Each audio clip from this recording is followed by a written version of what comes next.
Nos próximos episódios de Meu Pecado, Ernesto se propõe a comprar as terras do Souza, mas Carmelo diz que não quer vender nada, principalmente porque Juliano pode acabar ficando com tudo. O homem diz umas boas verdades a Carmelo que não aguenta e asfixia o homem com um travesseiro. Depois que comete o seu segundo assassinato, o rapaz, desta vez, fecha os olhos da vítima e o ajeita no sofá, para parecer que ele faleceu por causa da doença. Carmelo sai da casa correndo. A empregada vê e acha estranho. Ela vai até o quarto de Ernesto e encontra o patrão, mas acha que ele está dormindo. Do outro lado da cidade, Lorena continua tagarelando sobre o casamento. Ela percebe a falta de interesse do rapaz e diz que tudo é culpa do encontro com Renata que fez ele se lembrar de Lucrécia. Juliano perde a linha e diz à moça que não tá afim de viver com reclamações, portanto acha bom ela parar de falar de Lucrécia. Os dois resolvem ir almoçar em casa. A moça força a barra. Juliano tá quase mandando a moça catar coquinho. E na plantação, o clima entre Tetê e Manuel começa a esquentar. O rapaz diz que ela é muito bonita e logo vai achar alguém que a mereça. Neste meio tempo, Lucrécia vai avisar ao pai que Tetê começou a trabalhar na plantação e percebe que Paulino está preocupado. Ele conta que está intrigado com o novo comprador, pois tem certeza de que conhece o nome, mas não consegue se lembrar quem é. Quando Paulino revela à filha que o nome do novo cliente é Ernesto Mendizábal, a garota imediatamente reconhece o sobrenome. E neste meio tempo, Carmelo chega correndo e apavorado no hotel avisando que eles precisam voltar imediatamente para São Pedro. A garota não entende nada. Na casa de Lorena, ela e o noivo chegam e encontram o pai. A princípio, eles acham que o homem está dormindo, mas quando Juliano tenta acordar o sujeito, se dá conta que ele está morto. Lorena se desespera. Matilde se benza. O rapaz pede que a tia o ajude a levar a moça dali, mas Juliano precisa tirá-la à força. Neste meio tempo, Rosário vê o carro de Renata parado na porta do escritório de advocacia. Ela entra e pergunta pela sobrinha, mas a secretária diz que ela não está. A mulher então pede para falar com Odorica. Na plantação, Lucrécia procura Tetê para se certificar de que o novo comprador que seu pai conseguiu é mesmo o pai de Lorena. A garota confirma que é Ernesto e Lucrécia se dá conta do rolo. No escritório de Odorica, Rosário diz ao advogado que passou por ali para saber se sua sobrinha já tinha voltado de Rio Branco, pois viu seu carro estacionado na frente. Ele diz que a moça realmente foi a trabalho e que o cliente mandou buscar a mocinha. Rosário pergunta o nome do cliente e o advogado dá uma enrolada. Neste meio tempo, Carmelo está a 1000 por hora na estrada. Renata está apavorada.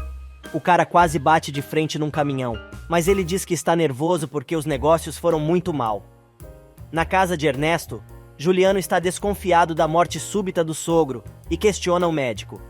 Mas o homem diz que o velho morreu de parada respiratória, que pode ter sido uma consequência da doença terminal que tinha. E do nada, Juliano recebe uma ligação de Paulino, que acha que está falando com Ernesto. O rapaz explica que Ernesto acabou de falecer e se identifica como um familiar do defunto.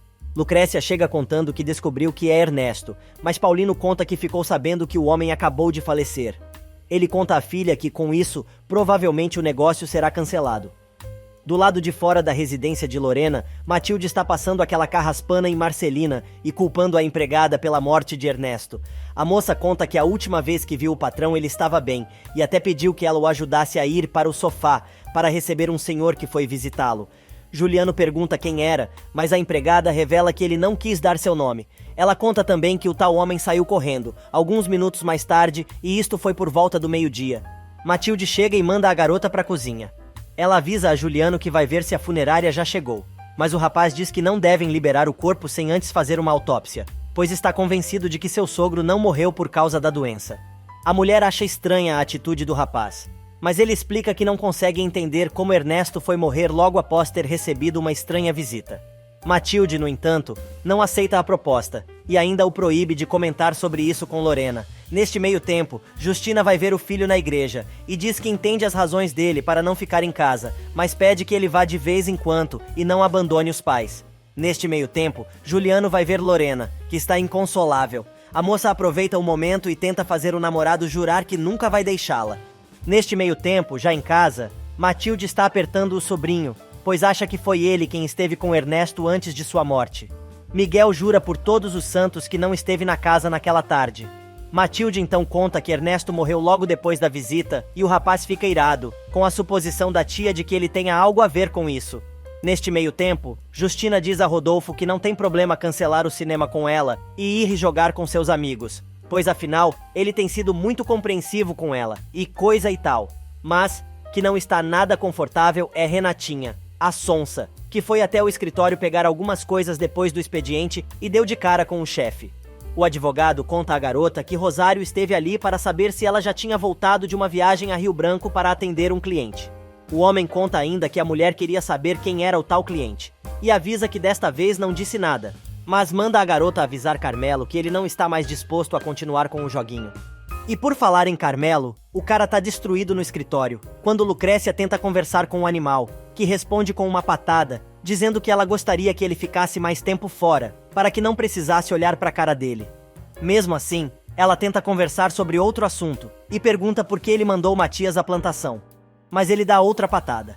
A garota aproveita então para avisar que a venda das maçãs melou porque o comprador morreu e revela que era Ernesto. O cara simplesmente não acredita na sua sorte.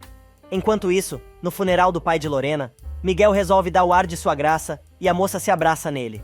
Juliano sente uma pequena coceira na cabeça. Serão seus chifres nascendo? E neste meio tempo, Rodolfo chega para o dominó e encontra Josué, que pergunta se o pai está ali para supervisioná-lo. O professor quer saber o porquê da pergunta e ele conta que Justina esteve ali mais cedo. Rodolfo então tenta convencer o filho das boas intenções da mulher e pede que ele não a julgue antes de lhe dar uma segunda chance. Matias conta ao amigo que Paulino ligou cancelando o jogo e o professor se anima, dizendo que vai aproveitar para ir ao cinema com a esposa, pois eles são marido e mulher novamente. Na cozinha da Fazenda Milagre, Delfina avisa a Modesto que Paulino marcou a próxima partida para acontecer na fazenda, e o capataz diz que não se sente bem jogando com os amigos. Paulino chega neste exato momento, e avisa que o jogo foi cancelado, pois está sem cabeça para isso. Neste meio tempo, todo faceiro, Rodolfo resolve comprar rosas para a mulher, e até deixa o troco com o florista. Mas ele vê a vadia passando bem na frente dele e a segue, gritando seu nome. A única coisa que ele consegue ver é a mulher entrando no carro de outro cara.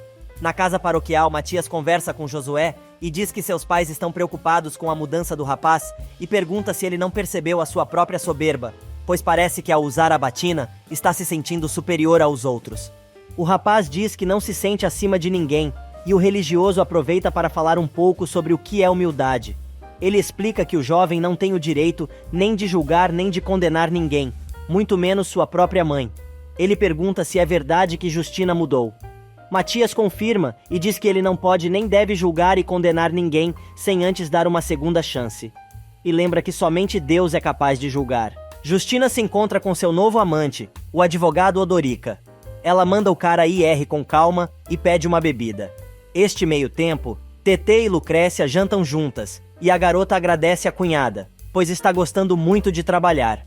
Terezinha conta que ainda não contou nada ao irmão, e a moça diz que aquele não é um dia bom, pois Carmelo está muito estranho e nem se incomodou quando ela contou que o pai de Lorena havia morrido. Lucrécia diz ainda que era ele quem iria comprar toda a safra de maçãs e que foi Paulino quem descobriu que o empresário havia falecido. Tetê aproveita para contar que Manuel está começando a conquistá-la. Lucrécia se engasga. Neste meio tempo, Branquinha vai ver Manuel nos estábulos. Branquinha conta que sua mãe morreu quando ela tinha 12 anos e nunca soube de seu pai. O rapaz revela então que o dele resolveu voltar e está começando a ficar curioso a respeito do sujeito. E naquela noite, Carmelo resolve apertar Fidel para saber por que Assunção e Tetê não gostam dele. O homem diz que são coisas do passado, mas não dá detalhes. Enquanto isso, Justina avisa ao advogado que os dois precisam conversar e diz que os dois passaram momentos muito bons, mas a conversa é interrompida por uma ligação de Carmelo, que manda o advogado vender esta casa em Rio Branco. O homem comenta com a amante, que diz que se tivesse grana compraria o imóvel. E Odorica resolve abrir o bico. Ele conta que Carmelo já gastou quase tudo o que o pai deixou e ainda por cima se envolveu com uma mulher que não vale nada. Justina joga seu charme e pergunta o nome da moça, e o cara conta que é a sobrinha de Paulino Cordoba. Ela inventa uma desculpa, diz que o marido está para chegar e vai embora. Neste meio tempo, Renata chega em casa e vai falar com a tia, dizendo que soube que ela a procurou no escritório. A mulher avisa para que ela tome muito cuidado e não provoque um escândalo. Na cidade, Carmelo chega para a rodada de jogo de cartas no bar de sempre. Os parceiros tiram onda com a cara do pegajoso e dizem que o comentário na cidade é que a mulher dele só é esposa por acordo, e os dois nunca furunfaram. O boy se irrita, vira a mesa e dá uma de macho. Fidel segura o patrão, mas ele grita e faz um escândalo dizendo que ninguém tem nada com a sua vida. Neste meio tempo, Justina chega em casa apressada, pois o telefone está tocando. É Juliano. Ele reclama que está ligando há horas e ninguém atende. A mulher diz que Rodolfo está no dominó e ela foi comprar pão. O rapaz conta que ligou para avisar que Ernesto faleceu. E na casa do Souza, Lucrécia já está pronta para dormir, quando Carmelo bate a porta. Ela abre e o cara já pega a moça com força e pergunta como que o povo tá sabendo que eles não têm contato físico. Ela diz que não comentou isso com ninguém, nem com seus pais. Mas o pegajoso pega o rosto da esposa com força e diz que não tá mais a fim de ser chacota na cidade. E, portanto, a partir do dia seguinte, ela não desgruda mais dele. E força um beijo. Já é tarde da noite quando Justina liga para Matias e acorda o padre. Ela quer saber se o sacerdote sabe alguma coisa de Rodolfo, pois ele disse que iam para a Milagre jogar dominó e ele ainda não voltou. O padre conta que o dominó foi cancelado e o professor saiu dali dizendo que ia buscá-la para irem ao cinema. Justina se desespera, mas dá uma desculpa esfarrapada. Josué chega e fica sabendo que o pai não chegou em casa e os dois decidem sair para procurar o homem. Na casa dos Córdoba, Rosário fica sabendo que o contrato de compra das maçãs furou, pois o comprador morreu. A mulher fica enlouquecida e começa a dizer um monte de coisa, mas o esposo não está a fim de papo e diz que vai dormir. Minutos mais tarde, Matias chega à casa de Justina e conta que não encontraram Rodolfo em nenhum lugar. No dia seguinte, logo cedo, Josué encontra o pai na porta da escola. As crianças acham que o homem está morto, mas o rapaz se dá conta que Rodolfo bebeu todas e decide levar o homem para casa.